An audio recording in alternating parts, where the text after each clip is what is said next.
Hello dear students and welcome back to my channel. आज की हमारी वीडियो में मैं आपके साथ शेयर करूंगी most important model paper for degree first semester English exam. दो ऐसे मॉडल पेपर्स है जो कि मोस्ट इम्पॉर्टेंट है, उसकी लिंक आपको डिस्क्रिप्शन बॉक्स में मिल जाएगी एंड ये फर्स्ट मॉडल पेपर है। एज यू नो, इंग्लिश का पेपर जो है वो 80 मार्क्स का आता है इन टोटल एंड 3 आवर्स का होता है paper.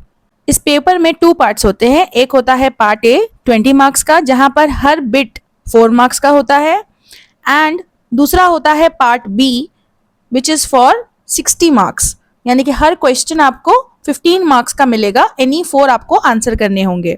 So let's begin part A. Identify the root words of the following words. So ये जो वर्ड्स है उसमें आपको रूट वर्ड्स फाइंड आउट करने हैं। अगर आपको रूट वर्ड नहीं पता है तो किसी भी वर्ड में जो मेन वर्ड होता है उसे रूट वर्ड कहते हैं, एंड इसकी वीडियो की लिंक डिस्क्रिप्शन बॉक्स में आप जाके चेकआउट कर सकते हो।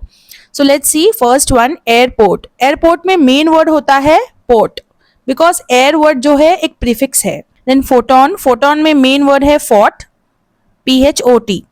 देन ऑन जो है उसमें एक सफिक्स है। देन टेलीमेट्री, टेलीमेट्री में मेन वर्ड है टेली और मेट्री जो है एक सफिक्स है। देन अनकाउंटेबल, अब अनकाउंटेबल में आपको तीनों मिलेंगे, prefix, suffix and root word. So count इसमें एक रूट वर्ड है, मेन वर्ड है, एंड अन एक प्रीफिक्स है, एंड ABLE एक सफिक्स है। I hope you understood. Second one, answer as directed. तो जिस तरह आपको सेंटेंस में कहा जाए उस तरह उस आंसर को लिखो आप। First one, identify the root word of the word paragraph. तो पैराग्राफ में जो ग्राफ वर्ड है GRAPH वो मेन वर्ड है, तो वो आपको यहाँ पर डैश में लिखना है। Second one, quantify the uncountable noun bread. तो इसमें ये जो वर्ड ब्रेड है ये अनकाउंटेबल है, इसे गिन नहीं सकते हम लोग, है ना, अगर एक फुल ब्रेड है तब। लेकिन इसको काउंटेबल बनाने के लिए हमें इसे स्लाइसेस में कट करने होंगे, राइट। सो क्वांटिफाई किस तरह करेंगे, इस वर्ड ब्रेड को अ लोफ ऑफ ब्रेड या फिर अ स्लाइस ऑफ ब्रेड अगर इस तरह लिखा जाए तब वो काउंटेबल लगता है। नाउन्स की वीडियो डिस्क्रिप्शन बॉक्स में आप देख सकते हो। Third one, there was an earthquake in Italy on Monday. Identify the proper noun. Proper noun यानी कि कोई नाम आपको पहचानना है, जैसे कि इटली है, इटली एक प्रॉपर नाउन है, जगह का नाम है ना, तो स्पेसिफिक नाम है, इसलिए वो एक प्रॉपर नाउन है। Next, Ramesh bought a bicycle for his brother. So यहाँ पर identify the common noun. Common noun कोई भी नाउन हो सकता है जिसका कोई नाम ना हो, जनरलाइज्ड हो, जैसे कि अ बाइसाइकिल, अ बाइसाइकिल कॉमन नाउन है। रमेश जो है वो प्रॉपर नाउन है, स्पेसिफिक नाम है। Brother, brother is also common noun. Next, identify the root words, prefixes and suffixes of underline words. तो जो भी अंडरलाइन वर्ड है उसका आपको प्रीफिक्स यानी कि स्टार्टिंग वर्ड, सफिक्स यानी कि एंडिंग वर्ड और रूट वर्ड यानी कि मेन वर्ड फाइंड आउट करना है। तो जरूरी नहीं है कि कोई भी वर्ड में ये तीनों चीजें हो, 2 चीजें हो सकती हैं। Okay, first one, the magician made the pigeon disappear. Appear word जो है वो मेन वर्ड है और डिस एक प्रीफिक्स है। Then the biology lab has a microscope. So word है बायोलॉजी। अब बायोलॉजी में मेन वर्ड होता है बायो, ओके, एंड लॉजी जो है वो एक सफिक्स है। Next one, Rahul was given a dash of sweets. Hand plus suffix, add a suitable suffix. तो ये जो वर्ड हैंड है उसके आगे आपको कोई वर्ड ऐड करना है यानी कि सफिक्स, जिससे ये सेंटेंस कंप्लीट लगे। तो राहुल के पास मुट्ठी भर स्वीट्स है, hand full, so full is the suffix. Do not dash your strength, prefix plus estimate, add a suitable prefix. ये जो मेन वर्ड है एस्टिमेट, इसके पहले आपको एक वर्ड लगाना है यानी कि प्रीफिक्स, जिससे ये सेंटेंस कंप्लीट लगे। तो वर्ड होगा अंडर एस्टिमेट। अंडर एस्टिमेट करना यानी कि अपनी स्ट्रेंथ को कम समझना। तो यहाँ पर कह रहा है do not underestimate your strength, अपनी स्ट्रेंथ को कम मत समझो। नेक्स्ट है bit number 4, fill in the blanks with the correct homophones from the given options. Homophones वो वर्ड्स होते हैं जिनका साउंड सेम होता है लेकिन स्पेलिंग और मीनिंग अलग होती है। 3 या फिर 2 होमोफोन्स दिए गए हैं हर सेंटेंस के ब्रैकेट में, जो सेंटेंस में सूट करे वो होमोफोन आप यहाँ पर लगा दो। First one, the Kings dash didn't last long. मतलब किंग का जो राज्य था वो ज्यादा टाइम तक नहीं चला, तो उसके लिए आप वर्ड यूज करोगे rain. Next, she wanted to dash her favourite outfit, यानी कि वो अपना फेवरेट आउटफिट पहनना चाहती थी। पहनना चाहती थी के लिए वर्ड है wear. I didn't dash what she said, मतलब मैंने सुना नहीं जो उसने कहा, तो सुना नहीं के लिए वर्ड है हियर, बिकॉज दूसरा जो हियर है उसका मतलब है यहाँ पर। Okay, next one, they forgot to take dash printouts, वो अपने प्रिंट आउट्स लेना भूल गए। तो देर यानी कि उन लोगों के लिए आप यूज करोगे देर, THEIR। अब जो फर्स्ट वाला देर है इसका मतलब होता है वहां पर, और जो लास्ट वाला देर है THEY', मतलब दे आर, वो लोग हैं, उसका मतलब वो है। तो करेक्ट देर है THEIR। Bit number 5, match both the sentences with the corresponding meanings. इस साइड पर कुछ वर्ड्स दिए गए हैं, जैसे कि कॉल है, कॉल मी है। सो ऐसे वर्ड्स की मीनिंग्स यहाँ पर आपको ढूंढनी है, ये side. So first one, what are you going to call your new kitten. तो यहाँ पर कॉल की मीनिंग क्या है, मतलब किस नाम से बुलाओगे तुम, है ना। तो यहाँ पर कॉल की मीनिंग है name. B, please call me when dinner is ready, मतलब मुझे बुला दो। बुला दो के लिए हम कहेंगे आस्क और order to come.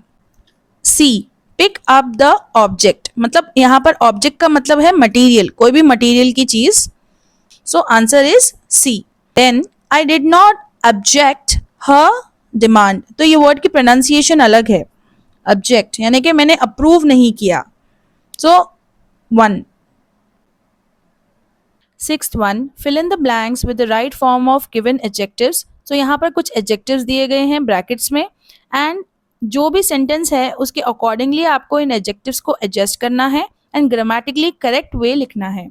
This task is dash than all others, तो यहाँ पर एक टास्क को बहुत सारे टास्क से कंपेयर किया जा रहा है। So it means that we have to use the superlative degree.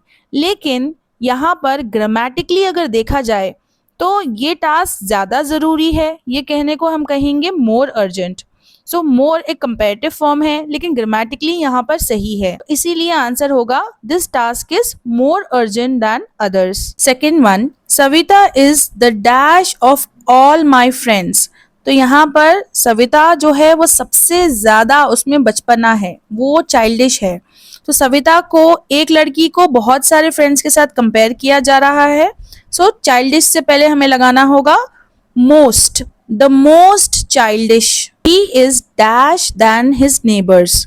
सो वो अपने नेबर्स से ज्यादा अमीर है। ज्यादा अमीर के लिए हम बस रिचर डायरेक्टली ही लिख देंगे, बिकॉज ये करेक्ट दिया हुआ है ब्रैकेट में। अगर यहाँ पर ब्रैकेट में रिच होता तब हम रिचर लिखते। ER, already answer is given. He is to dash to be taught. तो यहाँ पर एक ही इंसान की बात हो रही है, एंड टू जो है वो कुछ भी इंडिकेट नहीं करता कि कंपैरिजन हो रहा है, जैसे कि कंपैरेटिव या सुपरलेटिव की बात यहाँ पर नहीं हो रही है, एक ही इंसान की बात हो रही है, मतलब ये पॉजिटिव डिग्री है। तो इंटेलिजेंट वर्ड को एज इट इज हम लोग लिख देंगे। Seventh one, fill in the blanks by choosing from the collocations given below. So आपको fill in the blank करना है collocations में से चूज कर कर। collocations यानी कि ऐसे वर्ड्स जो कि दो एक साथ लिखे जाते हैं एंड वो सही होते हैं। इसकी लिंक मैंने डिस्क्रिप्शन बॉक्स में दी है, आप चेकआउट कर सकते हो। First one, Lama spends all his dash helping others.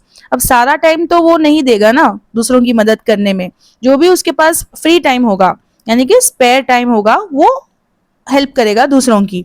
तो प्रेशियस टाइम यहाँ पर रॉन्ग आंसर है, correct answer is spare time.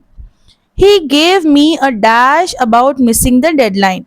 मैंने डेडलाइन को मिस कर दिया तो वो मुझे मुश्किल समय देगा ना, तो hard time is the correct answer. It is a golden dash if you miss it you will regret it. Opportunity is the right word to be used here, not chance. वो राइट वर्ड इसलिए है because वो ज्यादा formal है use करने में। D, she was a dash wife who loved her husband more than anything in the whole universe.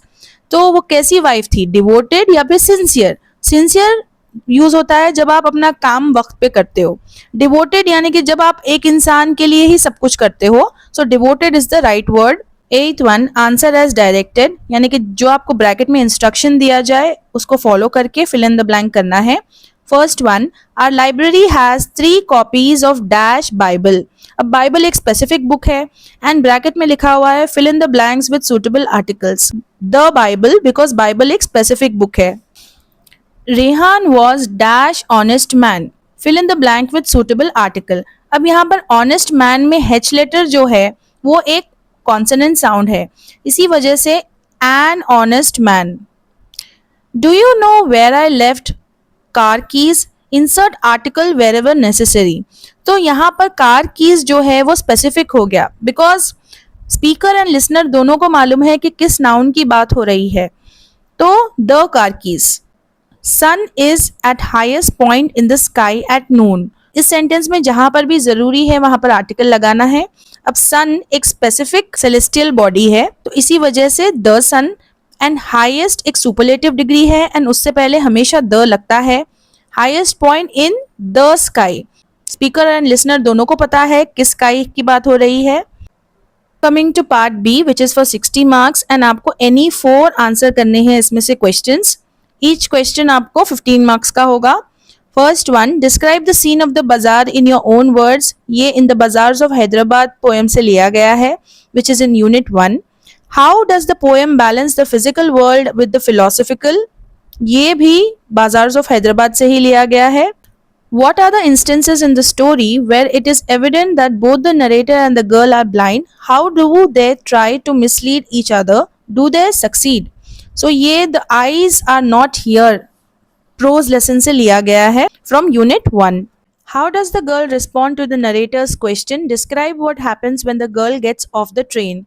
ये भी unit 1 के lesson eyes are not here से लिया गया है. Then what kind of a person does the poet want his child to be? What are the qualities that the poet is espousing? So ये poem if जो कि unit 2 में है उससे लिया गया है. Why according to the poet it is important to exhibit good social graces? ये unit 2 का prose lesson on saying please से लिया गया है. Write a character sketch of the protagonist of the poem Ulysses. So ये Ulysses poem जो कि unit 3 में है उससे लिया गया है. 16th one, when a serious question came up for discussion, Gandhi says, I thought it wrong to be absent and felt it cowardice to register a silent vote. What light does this throw on Gandhi's attitude to shyness? Discuss. So ये unit 4 के lesson shyness my shield से लिया गया है.